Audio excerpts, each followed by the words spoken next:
Okay, we're live now. So hi, Andreas. Hi, Samit. Hi, Lisa. How are you guys today? Hi, perfectly. Good. Very well, thank you. We are all over the world today.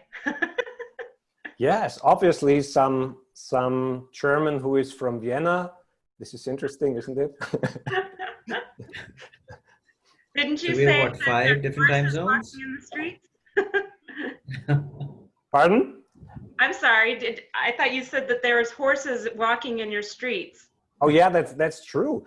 This is something where people are very often quite surprised when they come to Vienna, because we have all these fiakers, they are called, and these are basically coaches, really nice little coaches, and with horses, and they drive through the whole town. And if you simply deduct cars and people with mobile phones, you just feel a little bit back in 1700th century or something like that. So Mozart time is back. That sounds really romantic. Is that now? Do they compete with the cars? They definitely can, yeah, because they just simply are bigger and slower. So that means they just put themselves in front of the jam, and they can actually defeat the cars by that easily. I have to see that in my lifetime for sure. Perfect. You really have to. Well, and it's funny because as we've, we were sort of riffing a little bit on innovation, and one of the great innovations of our time is the fact that we ditched the horse and buggy, right, to get into like faster vehicles like cars and airplanes, and yet there's still something about the horse and buggy that endures. Yeah, and the point that is very, very often mentioned in Vienna is that basically the pollution by the coaches in former times was so big because there was, excuse my French, bullshit or horse shit all over the place, so that it was not so funny. Today people are complaining about different things, but we will soon have some, let's say, more electric cars in the streets, but this was the reason why they tried to invent the car. A little bit of rumor in Vienna, but nevertheless, it seems to be true. Yeah. So you have those guys that go behind with the scoopers, and it's kind of the daily thing. Also, kind of daily things, it's just normal. Right. And hi, Samit, how are you today? Tell us what your streets are like this morning. Well, we've got cows. It's not romantic. We don't have people with scoopers, but they do slow down the traffic. So yeah. That's That's good. for real. They do really roam the streets there. Well, I'll just say on a business note, I noticed I've been hearing that bicycles are now in shortage right now here in America. Right? Yeah, so what happened is the production of the bicycles got stagnated, obviously, with the fact that we didn't have, the staff working. So the bicycle shops have completely sold out on their bicycles. And I saw something on the news, social media this morning, Detroit now, they're kind of back in the Schwinn bikes, and they're going to be producing more of those. I don't know if it's Schwinn, but I know it's something like that. So bicycles are getting more in fashion again, so that's good. That's good, yes. Imagine everybody wants that open air and don't want to be confined in a vehicle. But like I said, as we're all working from home now, I think that's giving us a lot more of a healthy mindset. So it's interesting. Yeah, I mean, it's interesting because you think that people will buy more bikes, but if they can't have the staff to produce them, then we're going to have a shortage. Shortage. We can send you a few million from India, probably. We've got quite a few. That's talking about shortages of products. It is interesting how the pandemic has it's made it difficult to get certain types of goods. And it is so funny because I'm a fan of like these little ginger snap cookies. I like to put them in my coffee and so forth. So I'll remember that.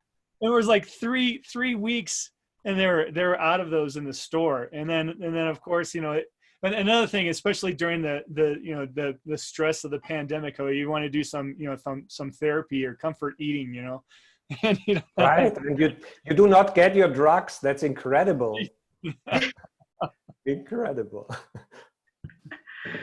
Speaking of news on the pandemic, I saw this morning that University of Colorado Health Center is starting their first, I guess you call it a clinical trial for the vaccine. Yeah, they're beginning, you can enroll on the site, and they will, then they're going to go through and select people to participate in the study. But it's happening. Yeah, I saw the news come out the other day about the genomics company that had some trials, and they're starting human trials, and which I think is great. But man, it just makes me a little nervous. I mean, you're getting a shot that's been in development for the shortest time ever in history. So it's you wonder if what side effects and so forth, and it's just a little concerning. Yeah, for sure. And this article, and I was just looking to see if I could get the actual soundbite from it, but it's not coming up on my phone. But it was saying that one of the things that I think speaks potentially to this, Sam, is that this is not just a University of Colorado thing where they're competing with all the other pharmaceutical companies. They're actually have all been collaborating, to try and develop the best program possible and the best vaccine. And that is actually a pretty huge innovation for the pharmaceutical industry. Yeah. So there is that. Well, I think that the big problem in the U.S. specifically is our time to get drugs to the market. I mean, there's here, Andreas, we have regulatory business. Yeah, regulatory, the FDA, the Food and Drug Administration. I mean, they want to make sure that the drugs are vetted very thoroughly, and then it really clogs up the market basically, other countries such as Europe and so forth can release drugs at a faster rate. So I imagine, some of this disruption of the pandemic may cause some changes there. So we'll see. Yeah.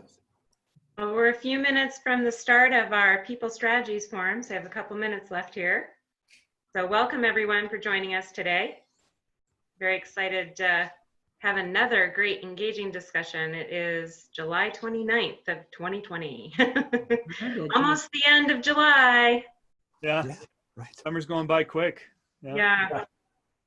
We're getting ready to start school here. Been a lot of conversations out on Facebook about that. Yeah. What's going to happen? We talked a little bit about that last week on our forum about what it looks like. So very interesting. What's the climate in Austria, Andreas, around school? What's happening there with?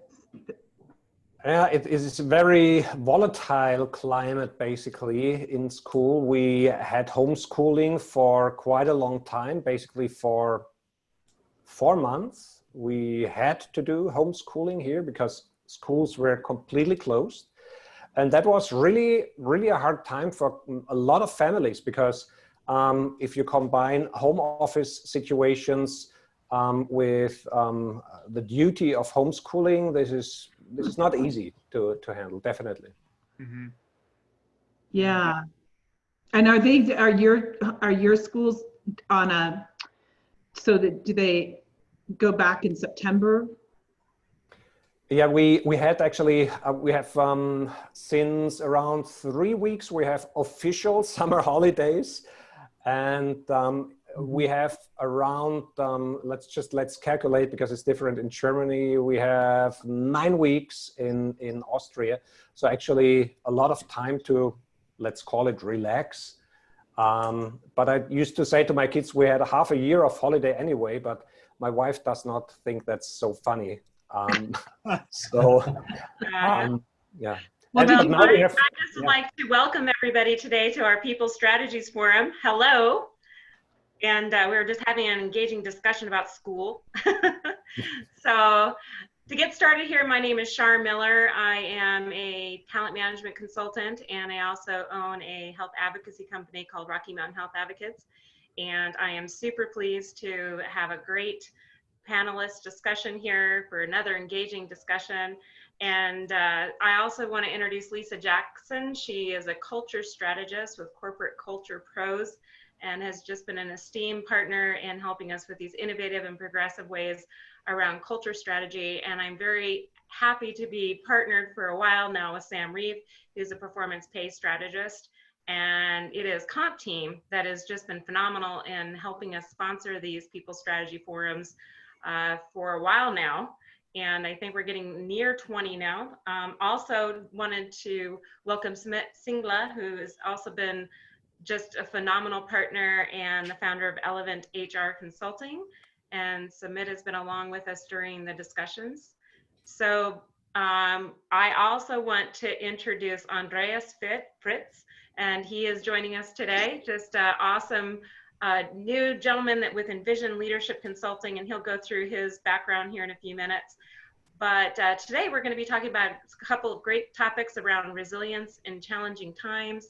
And we'll also have some more innovative discussions around innovative culture. But before we get started, just want to mention a couple of logistics.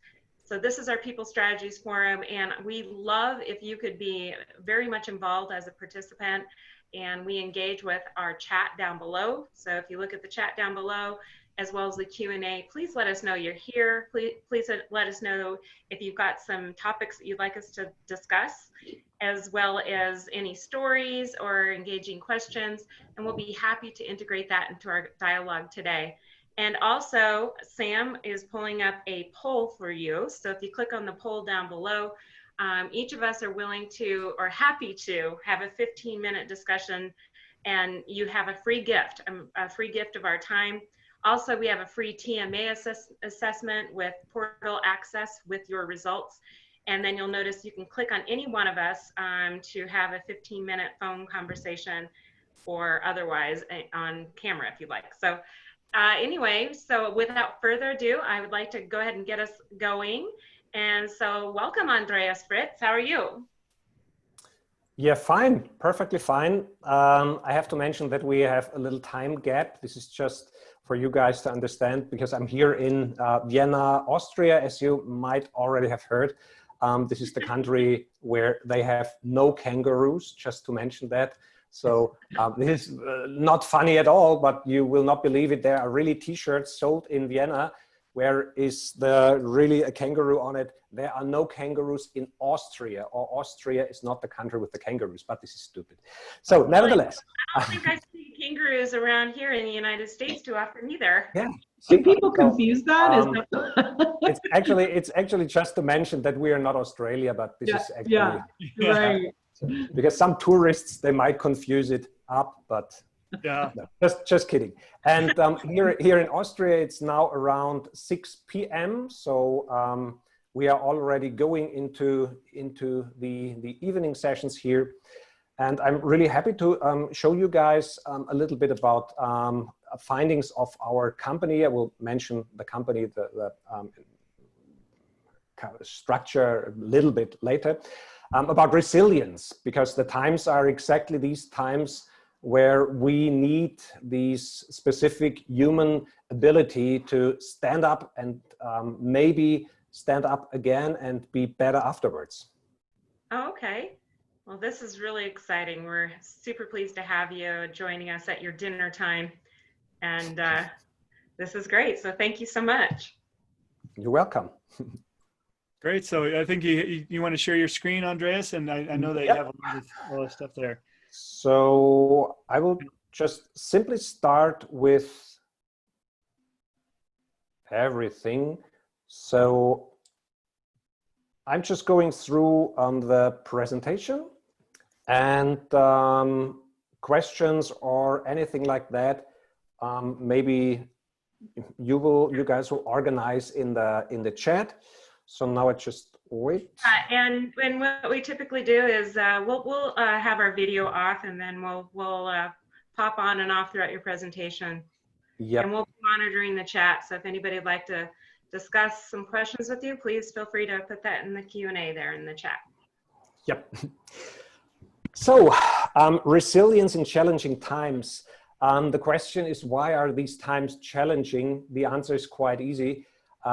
You guys in the US, as we guys here in Europe, specifically in Austria, we are facing basically one of the biggest challenges that we had since World War II, to be honest. And this is something where wait a second, I just have something in front of my presentation.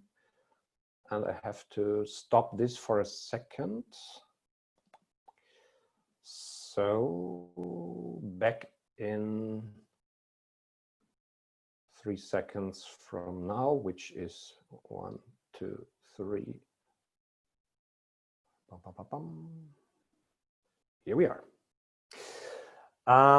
Which is actually challenging not only organizations, but also us personally. And this is what I want to share with you guys. Maybe a couple of words to my person.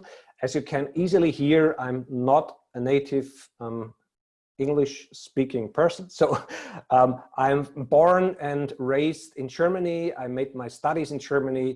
I was also for a practical course in Chicago when actually I just ended my studies in Germany.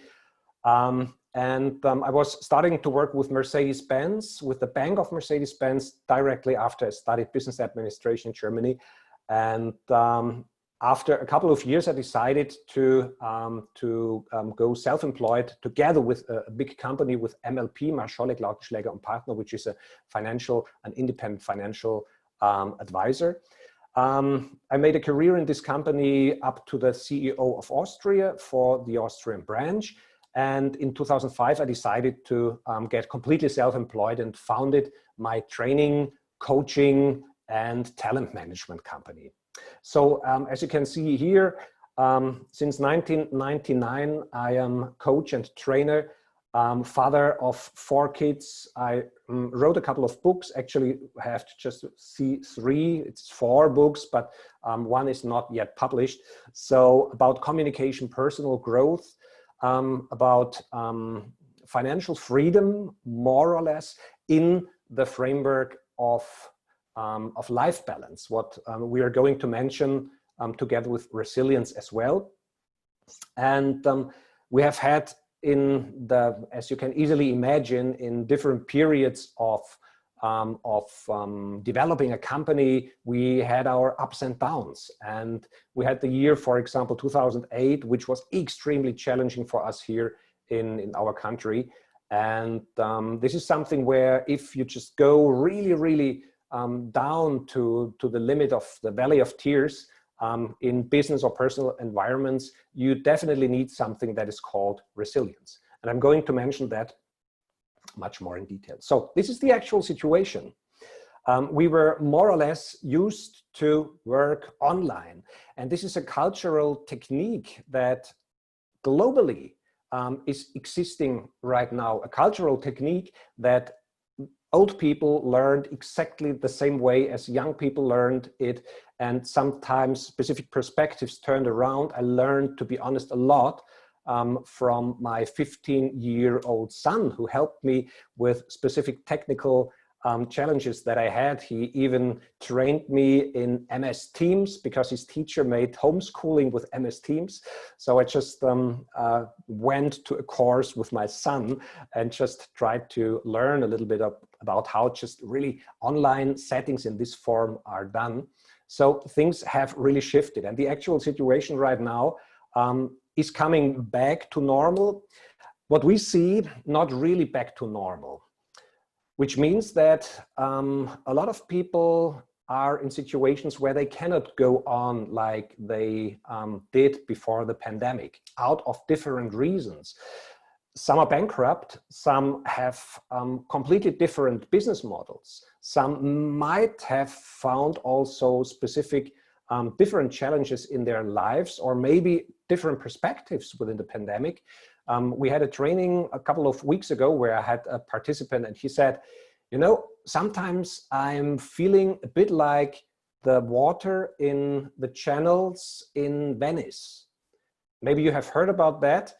There were photos in the internet where you could see how clear the water was in the channels of Venice, so that you could even see fish, which was completely not possible for the last 100 years, since they invented some vaporetti and some gondolas actually, and just rowing around in the river. So the water was completely clear, and this guy said, a little bit, I am feeling like the sediments in my brain were just going down, and now I see more or less clearly what I have done wrong the last 15 or 20 years. And this is interesting that these clarities and these processes that happen in really, really challenging times sometimes can turn lives around, also in a very, very positive way, what we can see with a couple of clients. So we are communicating like we are communicating, and this was not normal 1 year ago, actually, maybe not even half a year ago. Now it is completely normal. So Andreas, yeah, please. One thing that I was going to mention is you're talking about some people, you know, gaining clarity from everything that's going on, and I think there's also those that are still in a bit of a mental fog on what is available in the future. And I think that's the whole topic of the resilience and why this is an important thing to talk about. But one other thing, as far as job duties, I mean, we've talked about this in the past in the forum. A lot of jobs are changing and are not what they once were before the pandemic. I mean, because there's more remote work. Managing remotely is a new skill sets that are coming up. And so a lot of leaders have to develop these new skill sets. And so are you seeing that? And I know you're discussing a lot of things with leaders right now. Is that a core topic? This is one of the core topics, definitely. And the biggest challenge out of, I would say in my eyes, is definitely that only a very, very little proportion of leaders are really prepared on that. It is a technical question. Some of the really, let's say, advanced managers that I'm coaching, CEOs and C-1 level, they just simply do not have the technical skills. They have the staff to let them, to train them, but they are still a little bit, let's say, puzzled and confused with all that technical stuff, if it's Zoom or whatsoever. And the biggest challenge probably is that a lot of indicators in human communication are missing. If we just see the basic indicators, which is mimics, gestures, the tonality, tone of the voice, the wording, the body language, we have 5 indicators to detect human, I would say even human mood or human communication.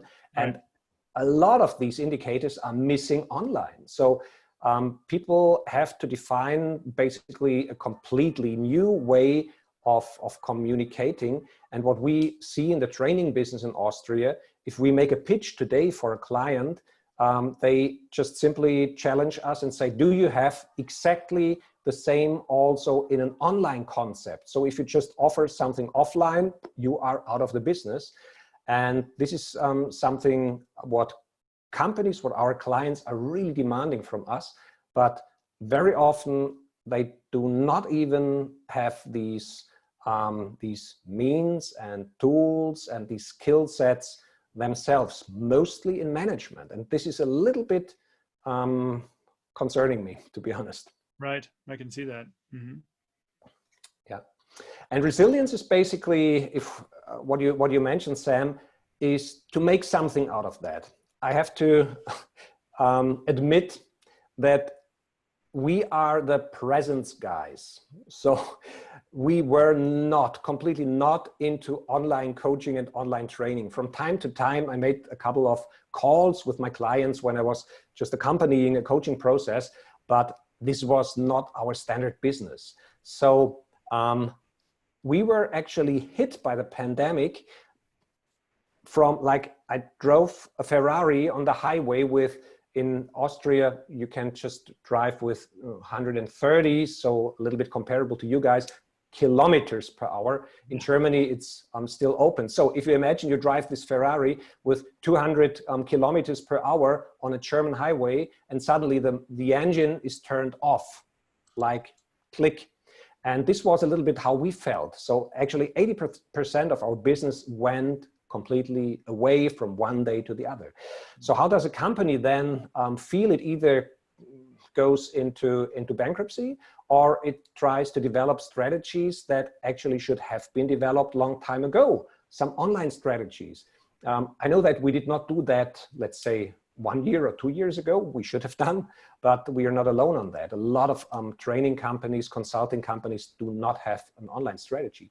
So resilience basically means to, first of all, not going bankrupt, and if possible, developing something out of this situation which is better after the situation than it has been before. So just a stupid little example. Now we are talking here in my little home office environment. We have as well created a studio in Vienna, which is not a huge thing, but it's quite a professional studio where we're still working on it a little bit, staffing it still with cameras and so on and so forth, in order to make online trainings and online coachings in a professional way. To be honest, we would never have done that without this hit of the pandemic. Mm-hmm. Yeah. So wouldn't you think, just like your car analogy, it's almost like when the engine turns off, resilience is really about bouncing back and coming back to the new normal, as we all say. Although not only is the engine turned off, we are now having to rebuild the car as we're going 65 miles an hour down the hillside. And ultimately the car is going to be very different in the end, right? So when we say bounce back, it's not necessarily the same as what the car was before, right? Maybe it's not even a car anymore. Maybe it's a station. Yeah, maybe. Yeah, I don't know. And this is really the topic that that we are challenging a world. We call it VUCA world, which I describe later a little bit more in detail. And in order to be really successful in this VUCA world, we have to be clear about that. There is a specific prerequisite in order to be successful, and in order to be able to find out, is it a car or is it a fish or is it something else, and how to, for example, define mobility in the future. This is actually a great example because together with innovation, this is a topic. And we have so many stories to tell what is going on in these mobility innovations in Vienna right now. It's fascinating, but just don't want to go there too much in detail. Yeah. So, it's interesting. A lot of individuals don't even know what the word VUCA means. Exactly. I will just explain that to you in a second. So first, to reflect about what success means and how success is created, there's a formula which is basically defining success or making success, and you guys might really know it. I just stole it by an American author called, you actually definitely know this guy, Napoleon Hill, who wrote at least one definite huge top-selling book, which is called Think and Grow Rich. And he defined something that you can see here in this kind of a formula. And he said that if you want to be successful in no matter what it is, first of all, you need will to do that. You really need to want to reach a specific goal. And you need to believe in the goal. So if you say, okay, I really want to be successful, I want to be a millionaire, but this is really hard stuff. So can I really be a millionaire? And I'm not so sure. Zero, you will not be successful. And consistency means really to stick to specific plans and really stick to your goals and do not and never give up. And this is basically quite a creepy little formula, because it is will times belief times consistency, which means if one of those equals zero, one of the variables is zero, the whole thing is zero.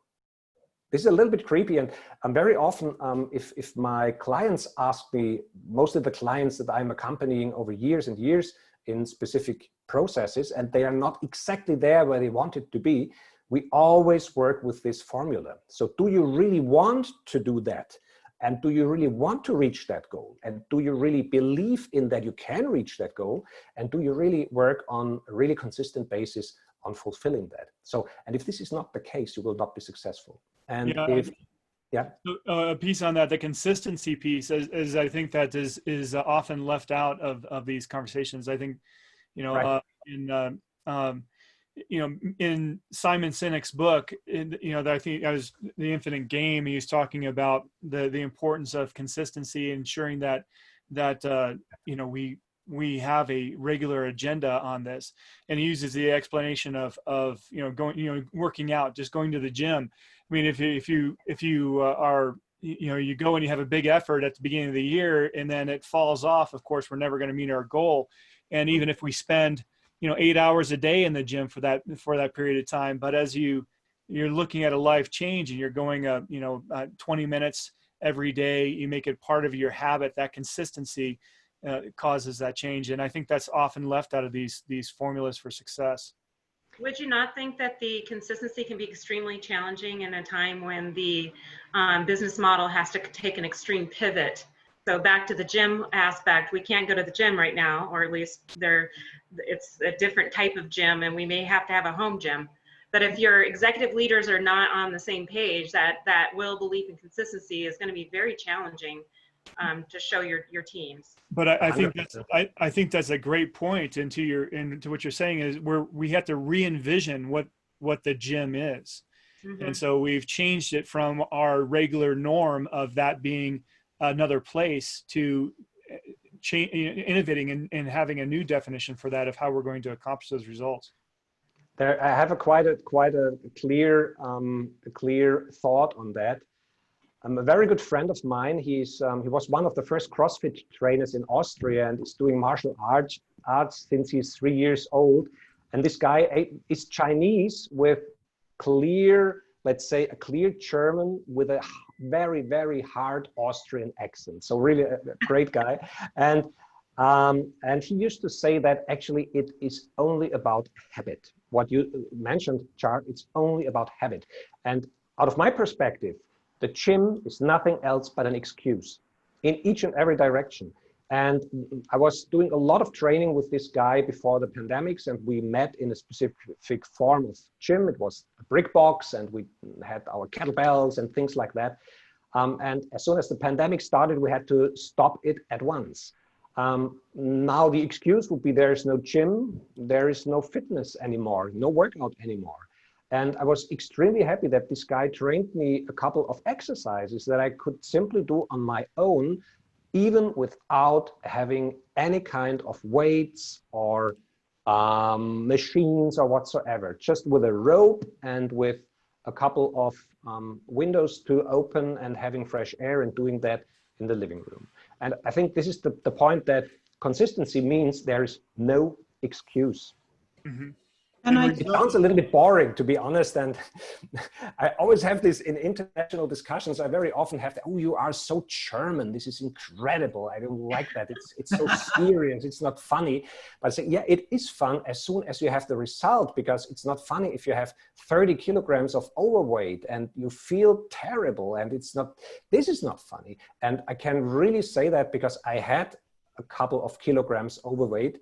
I was at 104 kilograms in the year of 2005, coming from a lot of stress, coming from a lot of work, 70 hours a week. And at a specific point, you're just out of energy and with a lot of overweight. And coming back to 80 kilograms, 24 kilograms loss, is just working with a specific form either of will or, and I do not really want to praise myself there, with something that we called the AP principle. And this is something about motivation. I can just really briefly mention that here. AP simply means, now I have to, wait a second, where are we? Here are we. The AP principle Can you see me? I can. Perfect. So the AP principle basically means avoiding pain. So motivation is, if we are honest, it's either AP or GP. And GP basically means gaining pleasure,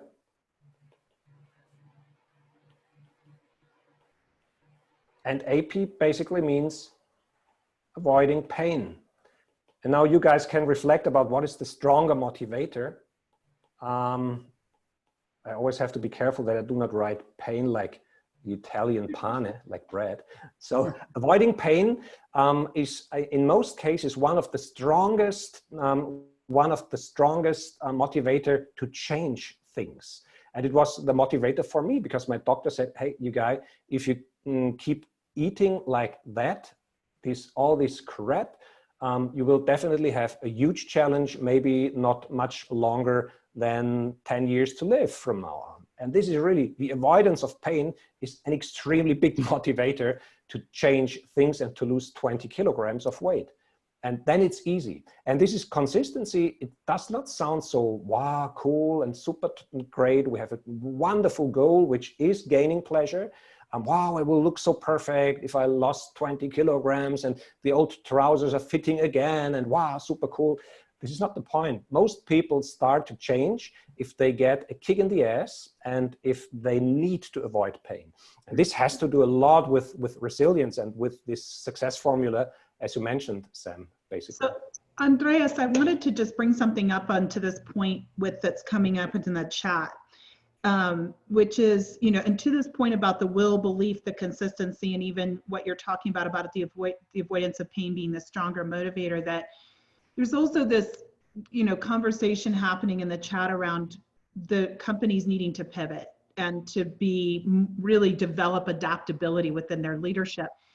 And I think that one of the things that comes up for me in this whole narrative we're having is, how much that needs to align to some purpose, because so much of the time, I think you see people chasing their tail to avoid the pain, right? They're trying to do anything they can, even in the business arena, to just get back to normal, or to get back to the revenue stream, or to get back to some form of normalcy. And yet, you've got to anchor it to something. If you're going to lose 25 pounds, you still have to have some anchor that isn't just about, oh, I just want to feel better, because that's not going to be in itself strong enough for the organizational context. Not at all. You're 100% right. To give you the example, this is the reason why. And if an organization does not really have a clear reason why, there's no question what they are doing and how they are doing it, it will not work. It will work, but just to a specific degree, and you will not gain the brain and the heart of the people. This is definitely not possible. It'll feel schizophrenic to them, right? Yeah. I just can give you my personal example, if I do not bore you with my losing weight stories.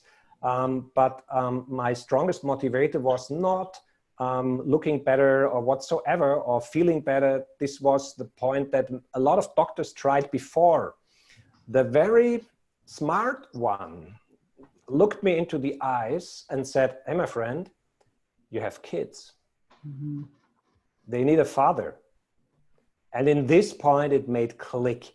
And this was definitely the only motivator in this situation that brought me forward and just made me lose 20 kilograms and basically changed my whole life in terms of physical activities and in terms of nutrition. Well, I definitely think that vanity is not going to be a driver as much as it used to be. And I think that immunity now, obviously with the epidemic occurring, is motivating people, myself included, to think about all of those healthy behaviors like supplements and exercise and eating better. And it's not about so much looking good as much as it used to be. Right. Things have changed, and even before the pandemic, we have integrated specific physical parts in our leadership trainings. For example, we, together with my just Chinese coach and trainer colleague, Willie, that's the CrossFit guy, we made a mental strength training for 2 days where we just, without any any Vorankündigung, which is, we did not tell the participants up front that we will wake them up at 4:30 in the morning and go running at 5 o'clock when it's still dark. And just taking these guys completely out of their comfort zone and even adding some additional tortures and cruelties afterwards brought them so much out of their comfort zone, but get them moving. And we combined that with a lot of physical activities which were not made for looking good or for something like that, but for being able to recreate your, I would say, your mental strength and your physical ability to handle a job which is extremely challenging, to handle the challenges that are all together with your friends, with your community, and so on and so forth. So this is basically a holistic approach, but the core of the whole thing is your mental and your physical strength. This is so easy. If these two guys are not with you, you are lost. Yeah, that's a good point. The pandemic in itself has been a shock that has driven a lot of innovation in the past few months. And but having a more productive or safer way to have shocks in our leadership in our teams is a good way to inspire innovation over the long term. So getting them out of that comfort zone and so forth. I know you do a lot of things to do that in your practice, right, Andreas? Right. We actually have added that, I would even say 20 years ago. And if you guys calculate it quickly, you can just easily detect that there's a specific mistake in the calculation, because I'm not an independent trainer since 20 years, but I was doing that with groups also in my management career. And we did a lot within the last years, developing specific settings of bringing managers, mostly managers and their teams, out of the comfort zone and challenging them, not, let's say, in a lethal way, but let's say it like that. Yeah. Yes, a lethal way, because it's that what the system tells me, and I will show you a couple of pictures, Sam, you asked me to, and I have some photographs of our last week's seminar in the mountains, where everything is safe and secure, but we bring people to this impression, I will die in a couple of minutes or at least hours. So this is basically leaving the comfort zone completely and detecting what is necessary in order to find balance and to find energy back. And this is basically, Sam, resilience. Because resilience as the ability of human beings to emerge stronger from crisis, strokes of fate or traumatical situations. This is basically not possible if you do not have such a kind of a situation. And if we are honest, almost every one of us is in a really, really challenging situation right now, or was, or has been the last couple of weeks. And this is what I say to my clients: it would be a sin if we would not use this huge investment that we did, if we would not use that for personal development and developing our resilience. And we can really challenge it right now and see, do we really have this kind of resilience in order to go out of the pandemic, this crisis, stronger than we have been before? Mm-hmm. Excellent. And the interesting message, actually two interesting messages that are combined with 20%. This was my good friend, and I mentioned this CrossFit trainer before, Willy Chen. He said 20% is basically the level of energy that you have wasted as soon as you have the impression you are at your absolute limit. So if you have the feeling you are at your complete limit, this is you will die. You still have 80% to go. And the other 20% is that, just to mention that if you look at your physical health and all the blood data and so on, it's 20% responsible nutrition. So it's not the physical activity, it's 20%, it's 80% nutrition and 20% really the physical activity. So 80% nutrition, 20% physical activity to really stay healthy and have all these, let's say, physical resilience topics installed. This is really interesting. A real quick story about this concept. When I was, it was a couple of years ago now. I was in a group backcountry skiing, and we're climbing to a chalet in the mountains. And one of the people in my team just came out of chemotherapy and was from cancer, and so they were very weak. And so the leader of the group was marching forward, and at the very back, 30 feet behind the rest of the group was this person that got out of chemotherapy. And so I rushed up to the top to the leader, and I said, "Hey, there's this guy behind us. He's really having a hard time." And he stopped for a second. He told me, he goes, "You'd be amazed what the human body can take. When people are get in their environment and they get in this comfort zone, and they don't realize that they can go so much further. You wait and see. He'll be just fine when we get to the chalet, and his whole mood will change." And and that guy, he had a tough time. I mean, he was a half an hour later than everybody else that got there. But when he arrived, he was tired, but he was elated that he made it to the goal. And I think it was a life-changing event for him. It was great. Definitely. So because if people see what they are capable to do, even in such hard times like fighting against cancer, it's incredible what you can do if you are completely healthy and physically fit and mentally fit and everything like that. And if you see people, for example, my little son, he is handicapped. He has quite, let's say, a hard time since he was born. And if I just see this little guy moving up and doing things and running around, I'm so impressed. And I say, this little 11-year-old guy is actually one of the biggest role models that I know for myself. Not giving up and doing things that you actually cannot do. Running through the forest and the mountains and up and down. If the doctors say you cannot do that because you have cerebral paresis and you actually are not supposed to run. Well, my personal story is in around 2007, which is a while ago. It was around December, and basically a couch potato, right? And I wasn't 225 pounds, but I was, kind of gaining weight, definitely not fit. And I remember finally my husband and I went into the gym and decided to join. And within 6 months, I was able to do 3 triathlons and a couple of half marathons. And I had no idea, because I'm not an athlete, I never really was.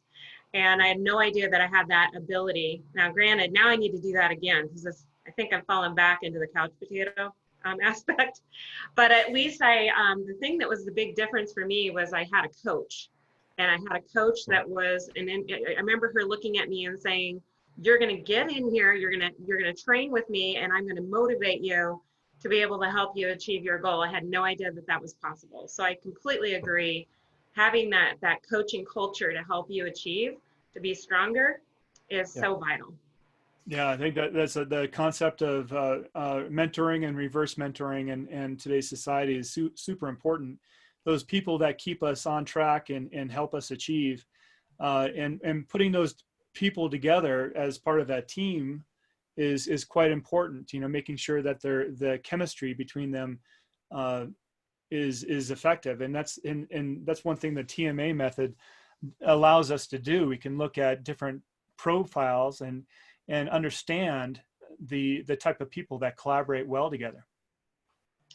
Yeah, Absolutely. and I love those profiles are really aligned to the competencies, capabilities, and skill sets. It's really aligned to the organizational strategic initiative. And those conversations, mentoring, coaching, and supporting your employees around those is what I love about the TMA. And Andreas, you're definitely familiar with that process, right?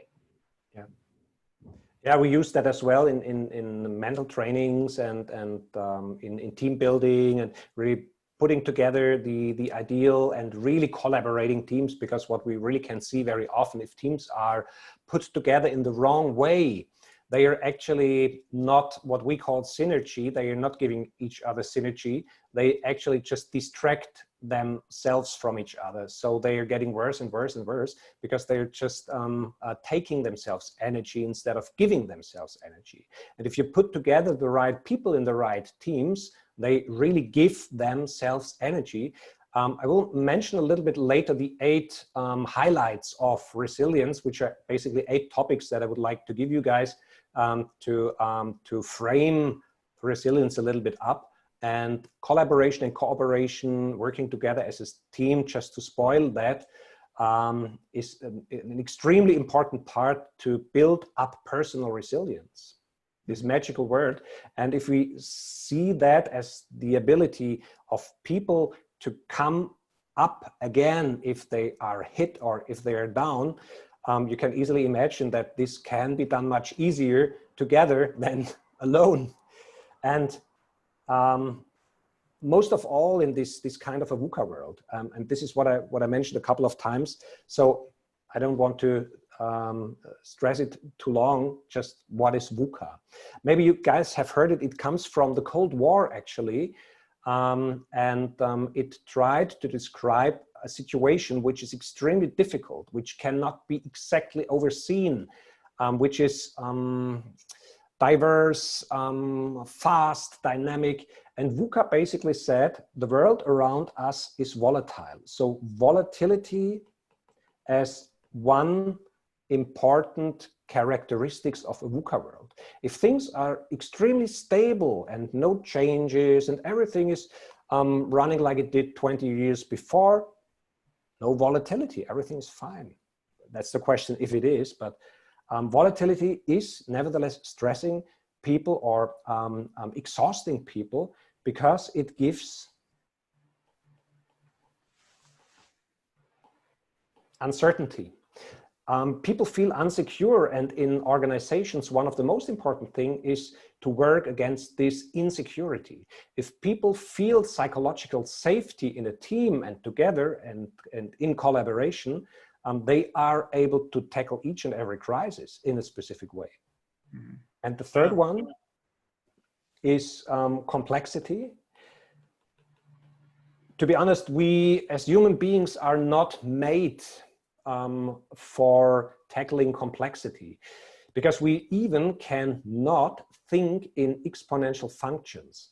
There are a lot of very, very interesting exercises that we are doing with our participants in the seminars to show them, guys, you cannot think exponentially. This is definitely not possible, because the human brain is built for linear functions. So complexity is extremely challenging for us, because if things are getting too complex, informations, technologies, and so on and so forth, the human being is not made for that. We have to get used to that and have to train it. And it's ambiguity.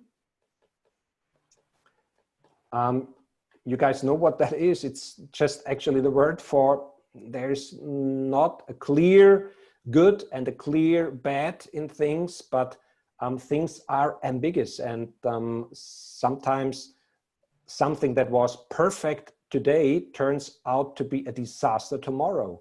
And this is basically where we need resilience, because if we do not have it, we cannot handle this kind of, let's say, extremely dynamic environment.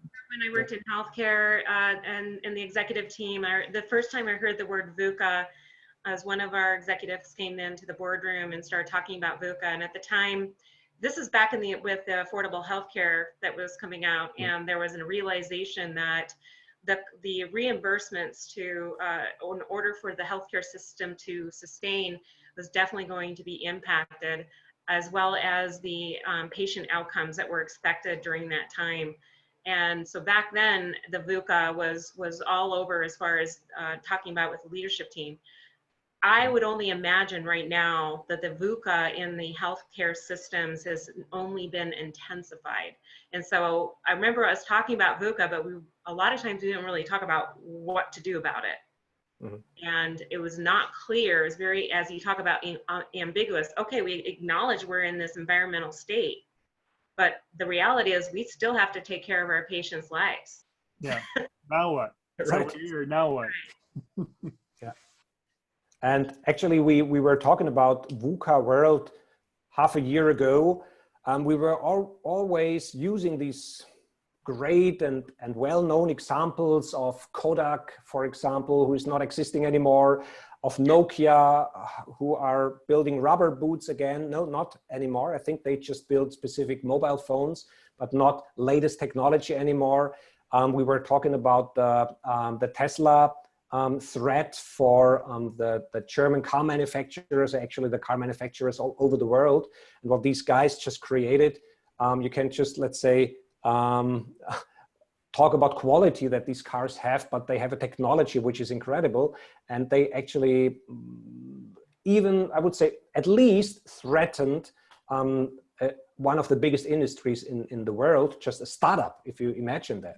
So VUCA was always interesting, but now we had this bloody pandemic.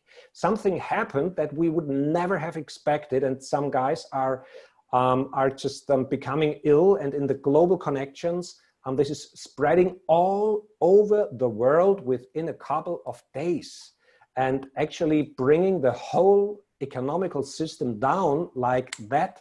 And this was actually not imaginable before. And after, let's say, the last 6 months, we have probably the best example that we need to talk about VUCA situations in the business environment, and that we need to give people possibilities and training situations and methods in order to stabilize their resilience, because without resilience in the VUCA world, we are definitely lost. Not only— I'm going to pick on Kodak for a little bit, or just a quick second, and I think Sam sees a question coming up. But Kodak, I recall, you know, probably 15, before they closed down, I recall that they, because a lot of our audience is HR leaders, and Kodak had really moved to this 1-800 HR process, which I talked to a lot of Kodak employees.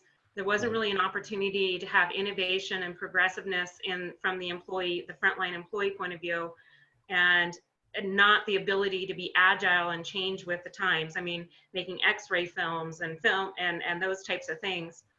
Do you think that a big company like Kodak that was well known was to embrace VUCA and maybe have more processes to really listen to their employees and have on-site HR people to really, and OD people on site? Do you think that would have helped them to sustain?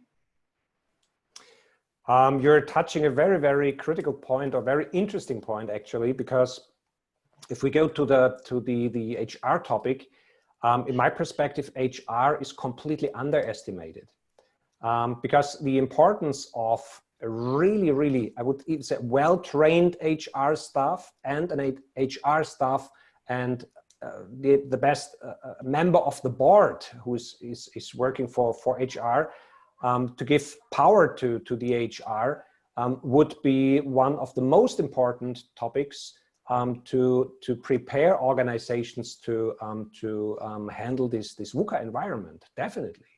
And this is something that we see in Austria very often. Here in Austria and in Germany, HR departments, they are more or less administering things, and they are not very often not allowed to really go into strategic topics. But this, out of my perspective, would be an extremely important point, because the organization cannot be resilient. It's the people who need to be resilient, and the leaders who need to be resilient in order to get their people to the next level.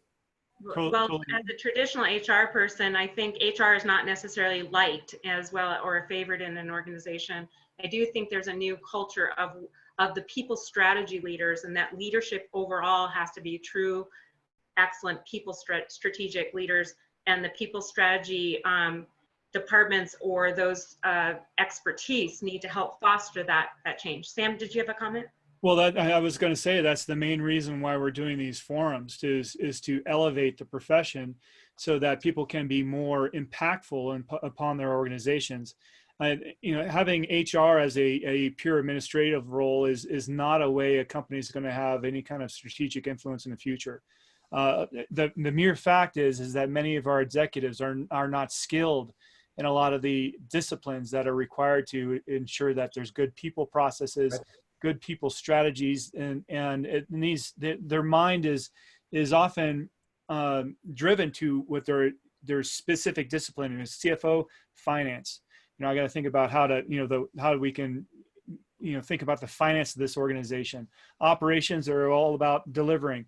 We need to have somebody that consistently reminds the organization of what do we need to do with our people to really drive success here. And it's something that needs to be thought of every day, and it needs to be top of mind of business leaders to ensure that there's success. Exactly. Well, I would tell you that the HR leader, and I've been in this situation, is often on an island.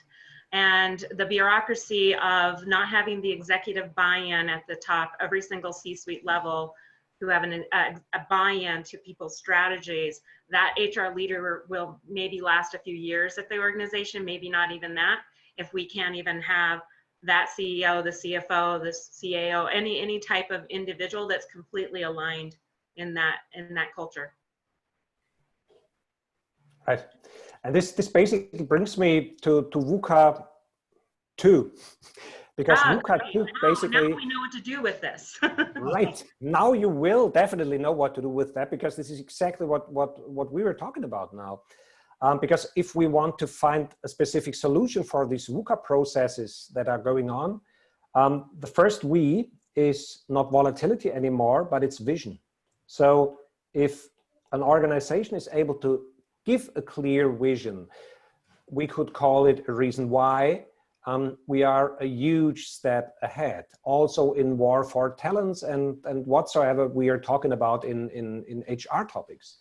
If we replace uncertainty against understanding, and this is a message to all the leaders out there, and please do not confuse understanding with agree with everything. This is exactly not the case, but I need to understand how my people are ticking, clicking, what their needs are. I do not necessarily have to follow that exactly, but I do really have to know what is going on and what actually is building up the organization in terms of needs, in terms of fears, and so on. So understanding is one of the basic elements to tackle this VUCA world.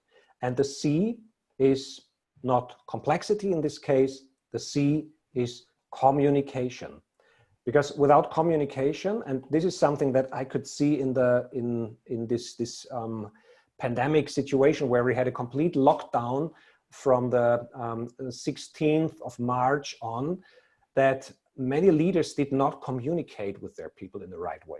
Because they simply couldn't, because they did not know where to switch on their Zoom account. So it was just a question of actually skills, not will, but very often also a question of will, because they just simply were afraid themselves, and what that can do to an organization is quite clear. So communication is key, and instead of ambiguity, or in order to handle ambiguity, you have to be agile and flexible. And the interesting thing is that all these topics we can really measure. We're really doing that in programs with companies where we are measuring these VUCA 2 factors with leaders. Are they really skilled, trained to handle these vision, understanding, communication, and agility topics due to their intrinsic talents? And if we see there's room for optimization, we train them, support them, coach them. Mm-hmm. Well, that's my initial topic on the healthcare. If the executive that brought up the whole VUCA aspect perhaps would have spoke more about the vision, the communication, truly understanding what was happening at the front line and helping the organization be that agile, that would have definitely made a difference instead of just talking about traditional mindset of VUCA. Definitely. So you guys out there, I have prepared a little VUCA film for you, a little video. You can just simply use that QR code in order to watch it either now, or I would suggest after our session, because you will get this protocol. I think, Sam, you will distribute it to the audience. Absolutely, yeah. So I'll send out the presentation. It'll be on our website. But yeah, but right now, you just to use this QR code, you just take a snapshot of it with your phone. If you have an updated or newer phone, it'll just pop up on your Exactly. screen. Just do that, or you do it. Basically, just hold your phone right up to the screen like this. Take a picture of it, and most smarter phones today have the ability to turn that into a web link. So that's really great. So a little video behind that. So just before I just have a look at the time. So what I really want to show you, and you will get some additional information still with the protocol, is basically the 3 zones of resilience in the VUCA world. Because what we also already mentioned is the zone in which everything seems to be fine, which is the comfort zone. And if we usually go into a change process, there is very far away a growth zone. And what happens now if an organization is told to change? The CEO says, we have a plan, this is our strategy, and now we change. The people who are not, let's say, treated in this VUCA style, they will probably go out of their comfort zone and will be completely confused. Because what is coming up here is what we called a panic zone. In a panic zone, things are not familiar anymore. This is the basis of the panic zone. And in a panic zone, in order to reach a growth zone, we need a lot of resilience. So what is very often happening, people are running around in this panic zone and they see, wow, this is new. Wow, this is challenging. I've never done that before. Wow, come on, new people. I don't know them. Maybe they threaten me and they want to just take my job and here, oh, a new competitor. Good God, what's happening there? And very often we have the tendency to go back into the comfort zone because this is familiar. And this is wrong, because if we want to grow and if we want to change, we really have to drive this process. We have a couple of ideas how to do that and how to also detect this comfort zone, panic zone, let's say ambivalent situation.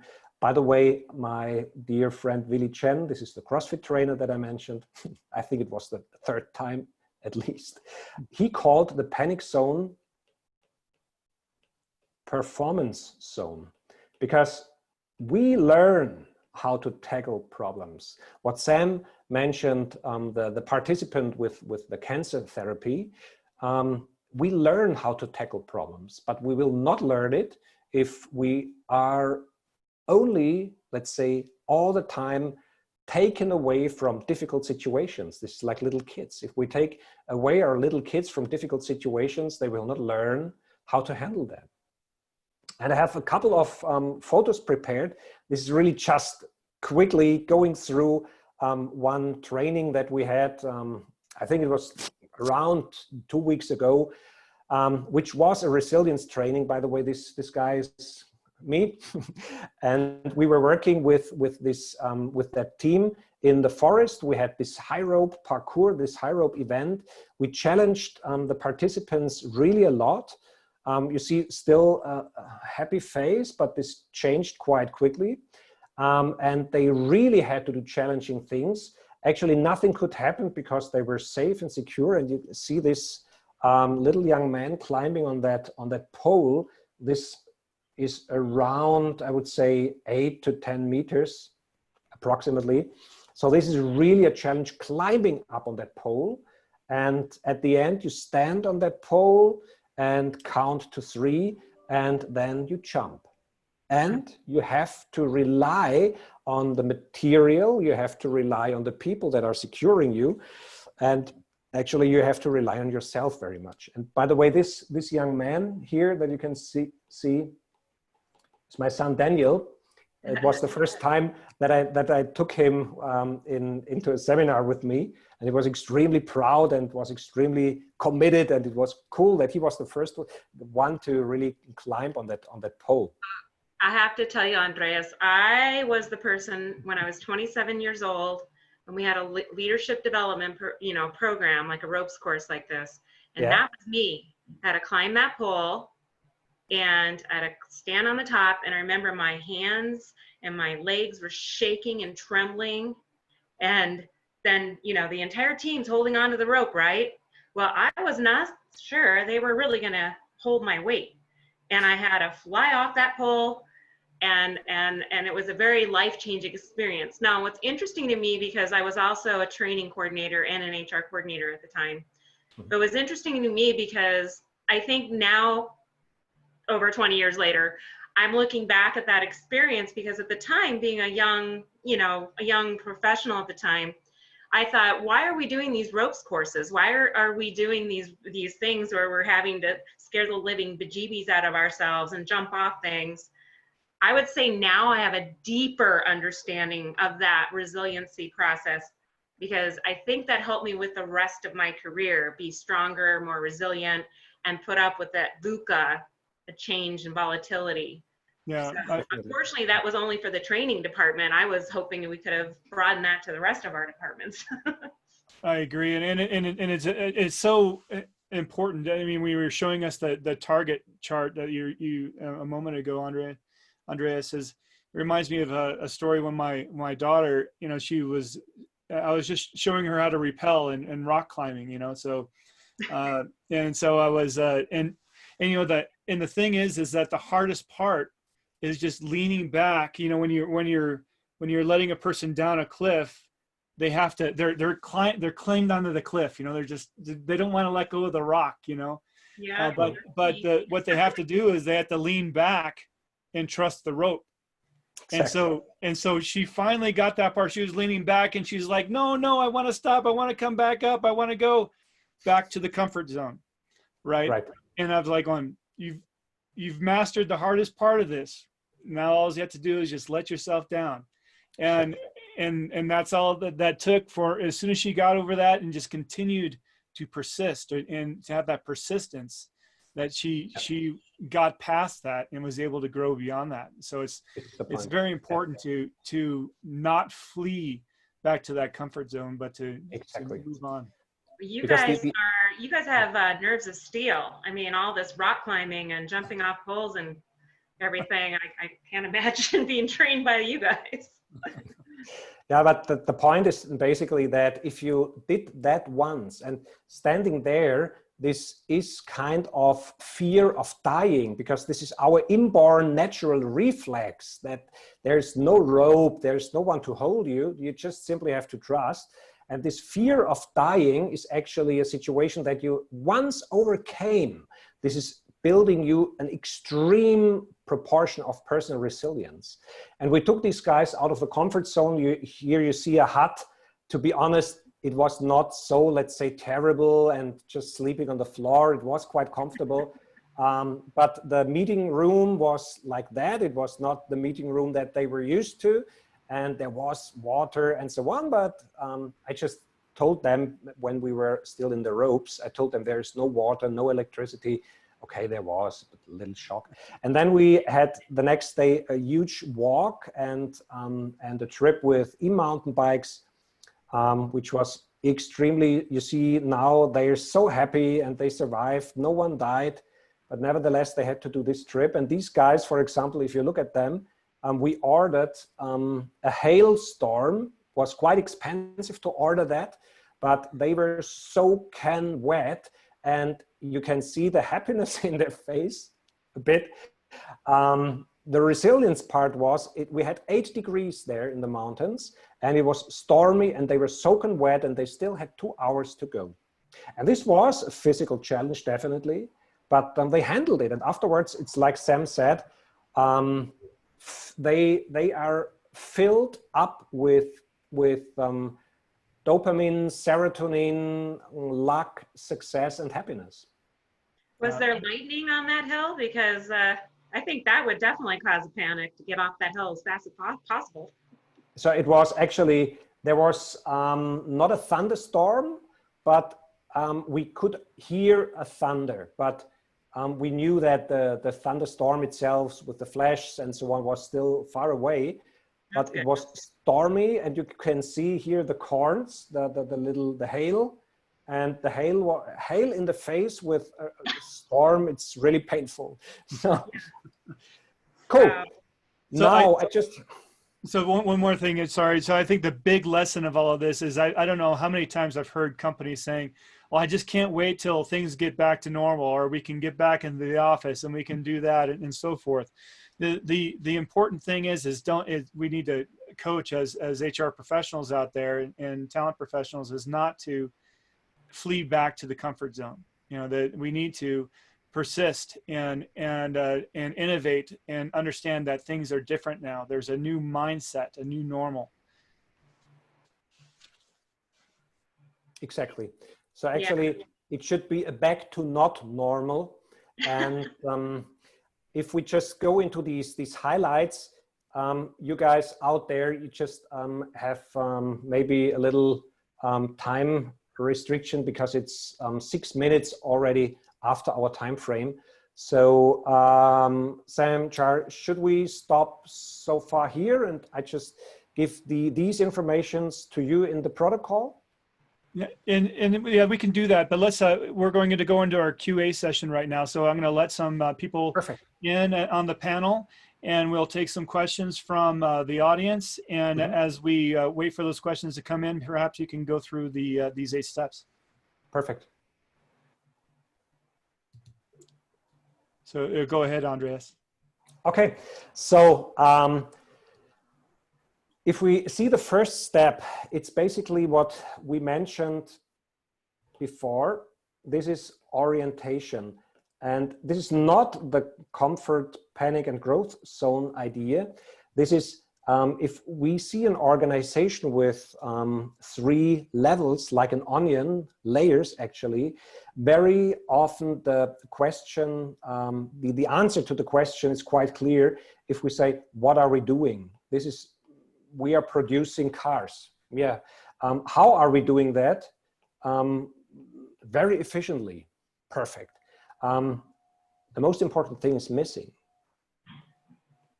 which is why the hell are we doing that? Why are we producing cars? Because this is influencing the how we are doing that, and it's influencing the what we are doing, and it's completely influencing our environment outside the company, because we are living in a systemical system where things are interdependent and connected. So orientation by the why is one of the most important resilience parts of leadership.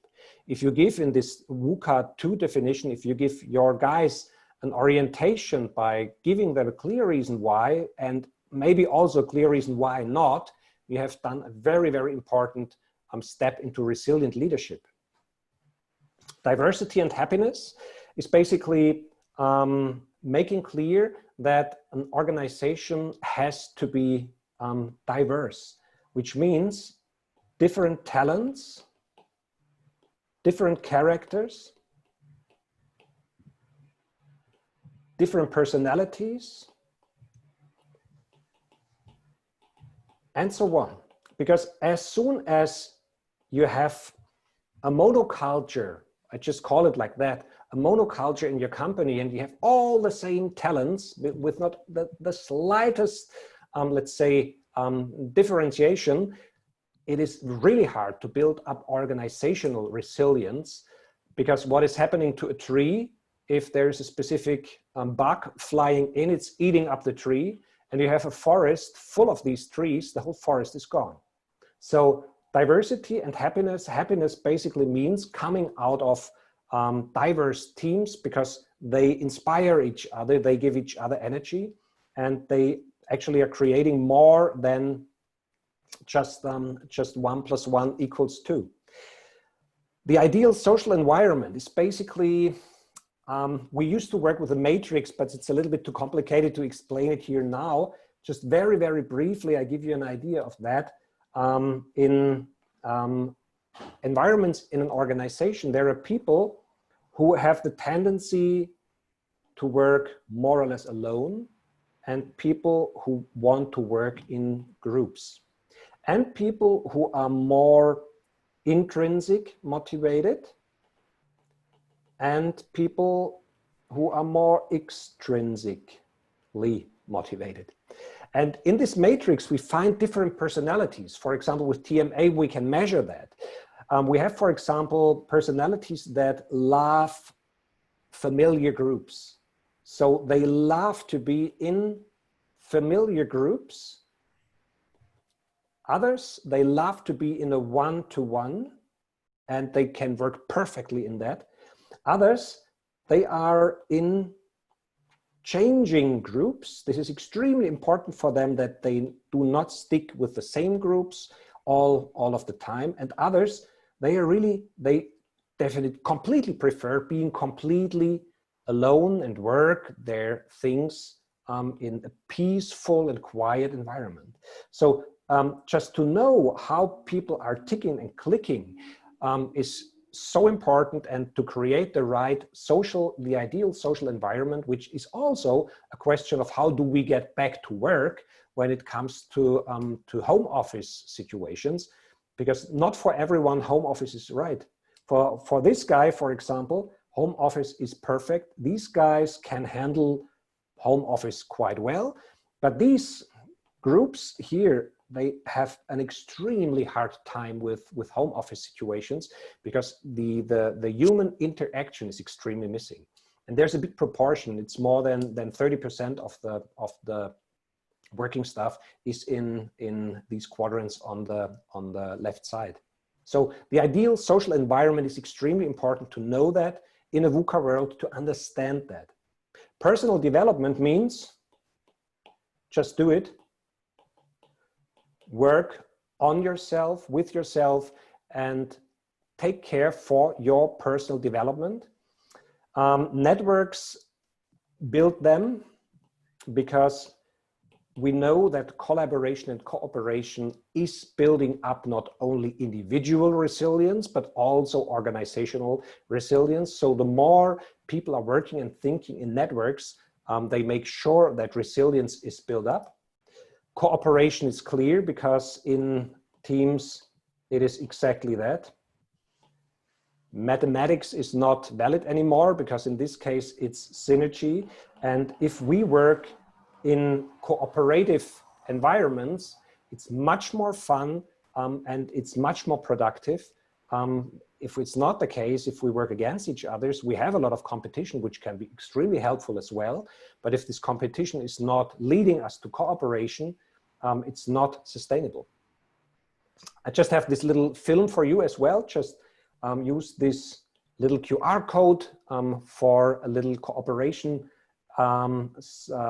example in VUCA history. It's extremely interesting if you go through that, because you will learn really a lot about what actually made us the human beings, what made us be human, which is also teamwork, because we have exactly the same prerequisites, 1 + 1 = 3. And if we work in teams, we are much more successful. And this is, for example, also the outcome of a training that we are doing with these guys, not just climbing around in the mountains and driving with e-mountain bikes, but always working on their own team building, and always referring these topics, just sitting around the fireplace, but referring these topics to their daily work, because it's not just fun. It's really something where they have to take an experience out of that. And last but not least, Sam, do we still have 5 minutes for one of the most important topics, life balance? Absolutely, Cool. Andreas. And I apologize that we were so engaged in conversation, but I think this is very valuable. So go ahead. I apologize as well that we're a little bit over time, but to give you guys the idea how to really handle difficult situations, work-life balance is one of the keys. So this is really giving you, in a day-to-day perspective, something to reflect about and building up your personal resilience. And first of all, let me just simply skip that because it's not a work-life balance, it is life balance. And this comes from the idea that we are basically integrated human beings. It's a very holistic approach, to be honest. And it builds on the theory of these plates, in the circus, jiggling plates. You might have seen that once. And if there's a person who jiggles these plates, he or she is jiggling his or her whole life. Because there are 4 big topics that actually are kind of life topics that need energy from time to time. They can be left alone and they will definitely turn around, and they turn and still have some energy, but you have to recharge these, let's say, these energies from time to time. Otherwise, the plates will fall down from the poles. First is career, job and career. For sure, one extremely important part of your life, because it makes everything run. It pays your rent and your car and your family holidays and so on and so forth. So you need to have career or job. The second one is relationships, friendships, family. The third one is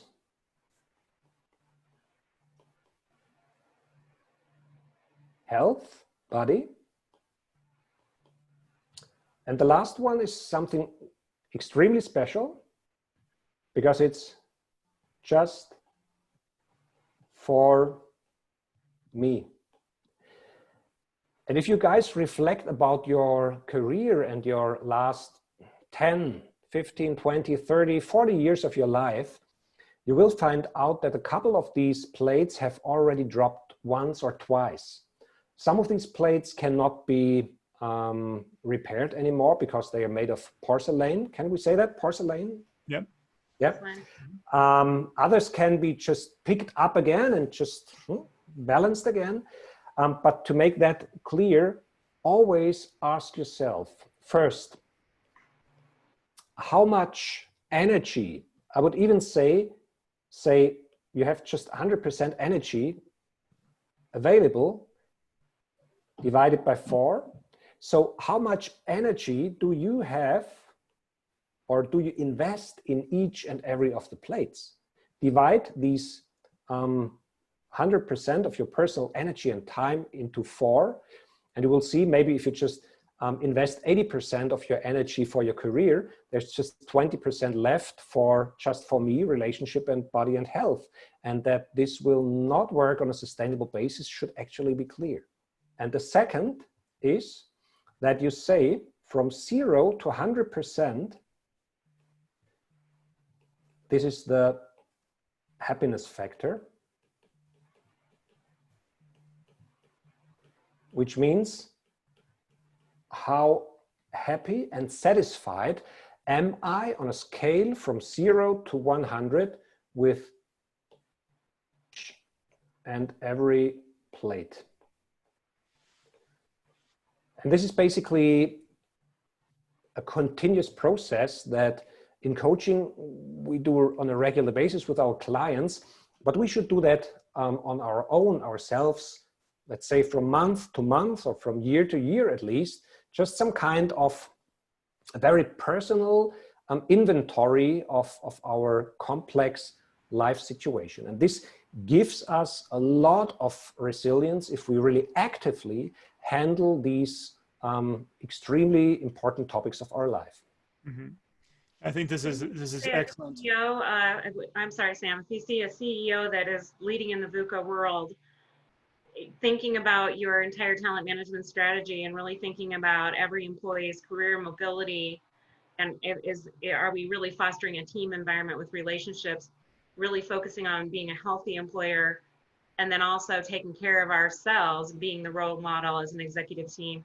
Would you not see that this could also apply for the business model? What I see that the most important thing is definitely for a CEO or for anyone who is in a responsible situation, first start with yourself.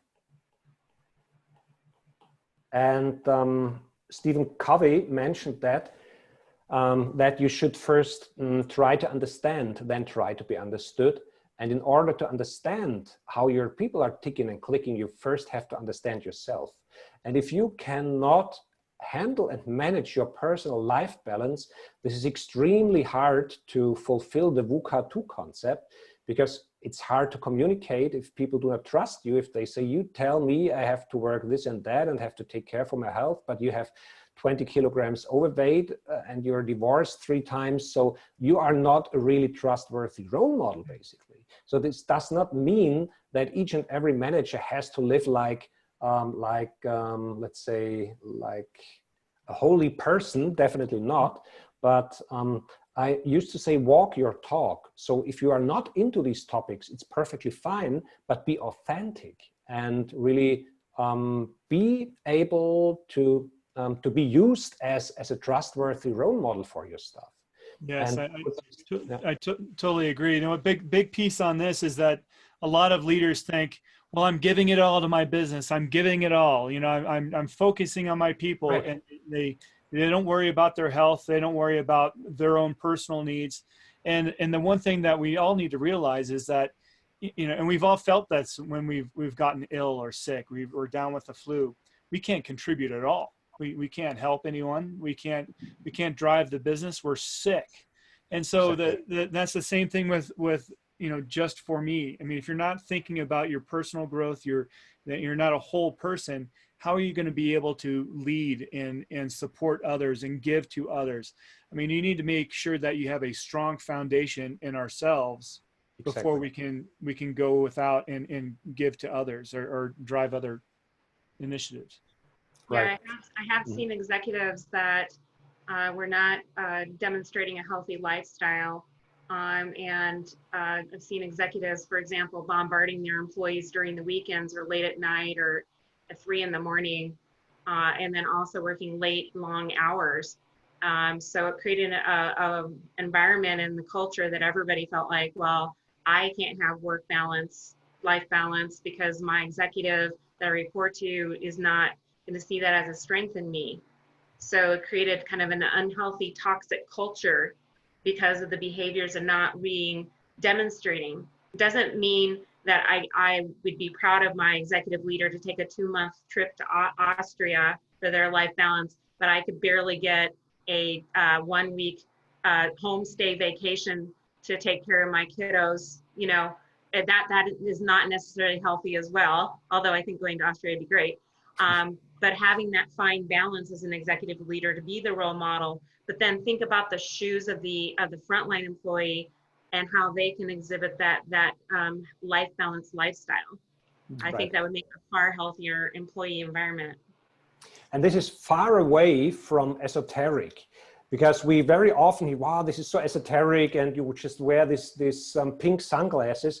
I said, this is not esoteric at all, because we here in Austria, we have a huge problem finding the right people. If we go into engineers or different kind of experts, it's almost impossible to get them on the market. So you really have to show them, first of all, that you appreciate them and that you want to keep them. On the other hand, it does not mean that we are not creating a high performance culture with that, because it's perfectly fine from time to time to work really like 60 hours a week. This is nothing against it. I'm doing this as well. And really, I demand it from my people as well. But we need to balance. And this is the basic point. If we do not see that, we will not be successful on a sustainable basis, not in a VUCA environment. Mm-hmm. Well, we just have a few more minutes before we have to close out. And so I do want to remind everyone that they can, if they want some extra time with Andreas and talk about some of these concepts, to go ahead and to that polling, just bring up the polling again and set up a 15-minute call, and we'll make sure we connect you. And the same with with all of us. And if you'd like to learn a little bit more about the TMA method and take a talent assessment, just reach out to us and we'll send you one of those assessments and give you a free access to the tool for a year. So just go ahead and sign up with the poll there. Right, and that free assessment is absolutely beneficial. I've utilized it in my own organization, dealing with the panic and coming out of our comfort zone. And as an actual case study, it's made a tremendous difference. And I would say, Andreas, you're now motivating me to perhaps climb that mountain or do that hike, and then also take those those 4 factors of well, your new VUCA concept. I think that's going to be very much very beneficial to openly discuss with my team, and then also go through the life balance discussion, because employees will feel happier and more valued that these conversations using, for example, the tool, the TMA, is really going to show that compassion, dignity, and respect that employees will truly appreciate. So it's about changing the context of the conversation. So these are excellent tools. Right. And then also these are, I think it'd be great because you did show the videos. You had a couple of videos. And so if anybody that's listening today wants to go back and listen to the presentation, I think within the next 48 hours, Sam and his team will have it posted. That's so right. I think it'd be great. Just go back, listen to your presentation, and take a picture of that video, or type in the website and then listen to those videos at a later time. Definitely, because you can just simply save the links. That's easy. But I would really recommend that to use it, because this gives you some, let's say, at least additional ideas and perspectives, and maybe some inspirations. And if this would have happened, that would be really a great pleasure for me.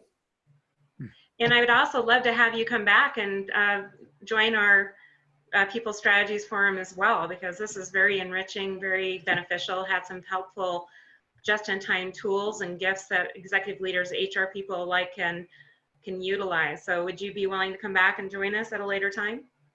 Definitely. A pleasure. That'd be fantastic. So on this last screen here, you'll see that we are offering each of you the TMA method, so you can apply it for yourself and really learn how you can have access to the TMA portal. And comp team is getting certified in all of this, and Andreas already has a very deep skill set, and his team utilizes this. So please email Sam, and he will work with our team to get that sent out to you. And then we can also do a follow-up discussion with each of you as far as what your TMA method has shown. So thank you so much, Andreas. This is just absolutely fantastic. Really appreciate it. Thank you all that participated in the chat and dialogue. We'll also go back and we'll find anybody that if you felt that we didn't follow up with your item, please email us and we'll be happy to do that. Also, I just want to mention to the attendees, we are looking for future speakers, because this is an ongoing People Strategies Forum every Wednesday, Mountain Time, 10 a.m. We are looking for expertise in a variety of different areas relative to talent management strategies and people strategies. We welcome you to let us know if you'd like to join us. And also, we are moving more to a very interactive, all attendee type of dialogue. And eventually we're going to offer more breakout sessions on your specific area of curiosity, as you're demonstrating how you can move forward as an organization and be resilient in these ever-changing times. So, well, I just want to say thanks to everyone. I think we can wrap up now. Any other final comments? I think that's it. Thank you, Shar. Thanks, Andreas. All right, thanks, Andreas, and we appreciate your time today. Thank you, Andreas. That was awesome. It was a really good session today. Thank you so much. Cheers. Thank you, guys. Thank you very much. Thanks to the Andreas. audience. Thank you. Thanks, everyone. All right. All Take right, care. bye. Bye. Take care. Bye-bye.